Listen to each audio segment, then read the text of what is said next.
foto yuk. Udah, aku lagi bega banget perut aku. Apa? Udah gak mau daging-dagingan aku. Kenapa? Aku kemarin udah makan all you can eat banyak banget. Udah gak mau aku daging. Kapan kemarin? Iya. Ih, pasti banyak banget ya. Gak terkontrol.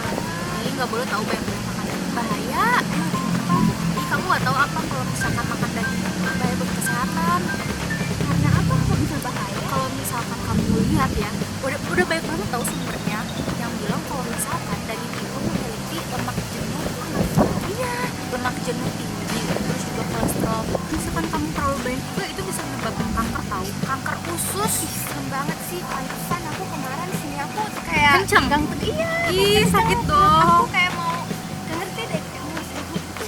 Ya, pokoknya jangan sering-sering deh makan daging-daging, apalagi daging merah.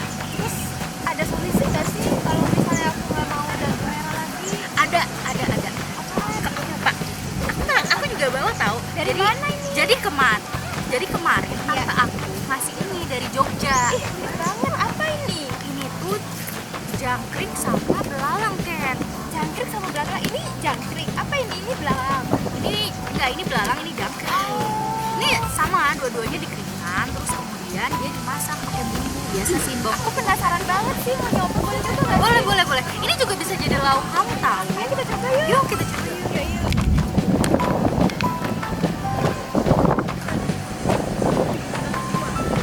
Enak banget ya kelihatannya ya. Nih, kamu cobain. Cobain ya. Ya enak lah. Ayo, 1, 2, 3. Sih. Agak manis ya. Kemarin tuh aku nyobain agak pedes sih. Nah, kamu tahu nggak sih di dalam serangga ini tuh ada manfaat apa aja? Apa aja? Nah, selain dia lemaknya tuh rendah sama lemak, terus juga dia tuh ternyata sebadan-badannya tuh bisa dimakan, jadi nggak ngeluarin kayak apa sampah lagi gitu kan. Kalau daging sapi, daging ayam dia tuh kan kayak masih ada sampah, yaitu tulang, kulit ya. Mungkin ada. Rasanya juga enak loh, kan? kayak daging juga sih.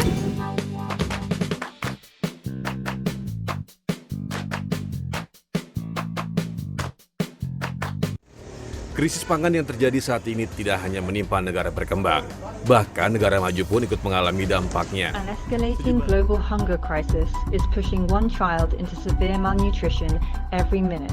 Mengonsumsi serangga mungkin terdengar aneh, tidak lazim, dan asing bagi sebagian orang. Bayangan bentuk tubuh serangga membuat orang akan berpikir 2 kali untuk mengkonsumsi serangga. Namun, sebenarnya beberapa jenis serangga mengandung sumber nutrisi yang cukup untuk memenuhi kebutuhan gizi, seperti kandungan protein yang tinggi, mineral, dan serat, serta asam lemak. Secara umum, hampir semua daging serangga mengandung asam amino seperti fenilalanin, trionin, lisin, dan tirosin. Sebagai contoh belalang. Belalang memiliki kandungan vitamin yang cukup lengkap mulai dari vitamin A, B, C, D, dan E. Selain belalang, ada juga jangkrik yang mengandung mineral seperti magnesium dan zinc. Meskipun terdengar aneh, beberapa daerah di Indonesia telah memanfaatkan serangga sebagai bahan makanan. Salah satunya di daerah Gunung Kidul, Yogyakarta. Masyarakat Gunung Kidul, Yogyakarta memanfaatkan ulat mete sebagai sumber protein yang diolah menjadi ulat goreng. Selain ulat goreng, di daerah Papua, ulat sagu juga dimanfaatkan sebagai pelengkap sumber makanan atau lauk. Selain di Indonesia, beberapa negara di luar negeri juga telah mengonsumsi serangga sebagai sumber makanan. Berikut adalah 5 negara yang terbiasa makan makanan serangga. Yang pertama, Thailand. Bukan rahasia lagi nih jika masyarakat Thailand menjadikan serangga sebagai camilan sehari-hari. Bahkan, kamu dengan mudah menemukan serangga goreng di pasar malam atau pinggiran jalan. Salah satu kawasan yang terkenal untuk menemukan serangga goreng adalah di Jalan Kaosan.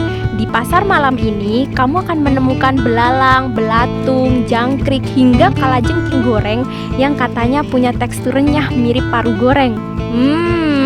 Pasti penasaran kan untuk mencobanya? Lalu kita menuju ke negara Afrika, tepatnya di daerah Kongo.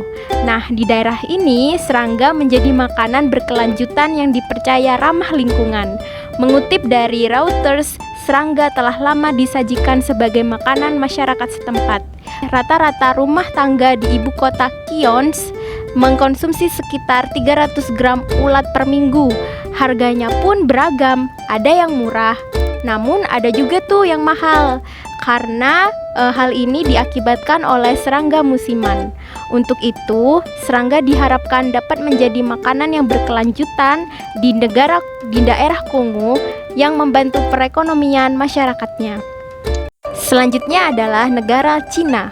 Melansir dari Travel US News, lebah menjadi makanan mewah di beberapa restoran berkelas di Cina. Selain itu, sate ulat sutra hingga larva panggang sudah menjadi panganan sehari-hari kala pergi ke kawasan pasar malam. Masyarakatnya biasanya menikmati sebagai camilan saat berjalan-jalan.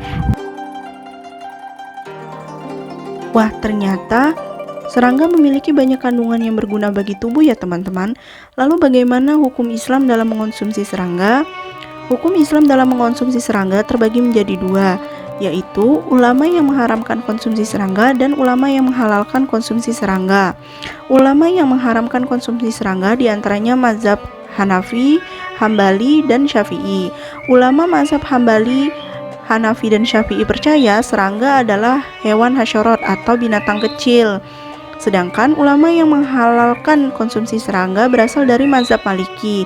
Ulama mazhab Maliki percaya bahwa seluruh hasyarot adalah halal. Namun, ulama mazhab Maliki juga memberikan catatan tentang hukum mengonsumsi serangga, yaitu serangga yang halal jauh dari najis. Namun seluruh mazhab percaya bahwa serangga yaitu belalang halal untuk dikonsumsi sesuai hadis yang disampaikan oleh Rasulullah. Menurut Journal of Future Food yang ditulis oleh Klaus W. Lynch dan Yukiko Nakamura dengan judul Edible Insect as Future Food Changes and Challenges, terdapat sekitar 1.900 jenis serangga di dunia yang dapat dikonsumsi oleh manusia. Menurut jurnal ini pula, mengonsumsi serangga membantu menyelamatkan lingkungan karena mengurangi kontaminan hasil hewan potong. Selain itu, mengonsumsi serangga juga membantu mengurangi gas rumah kaca yang dihasilkan dari aktivitas pemotongan hewan. United Nations sendiri telah menghimbau kepada masyarakat untuk mengonsumsi serangga. Actually already play a major role in the food security of the people because 2 billion people in the world, that means 1/3 of the population of the world is already eating insects. Jadi gimana nih? Apakah kamu tertarik untuk mengonsumsi serangga?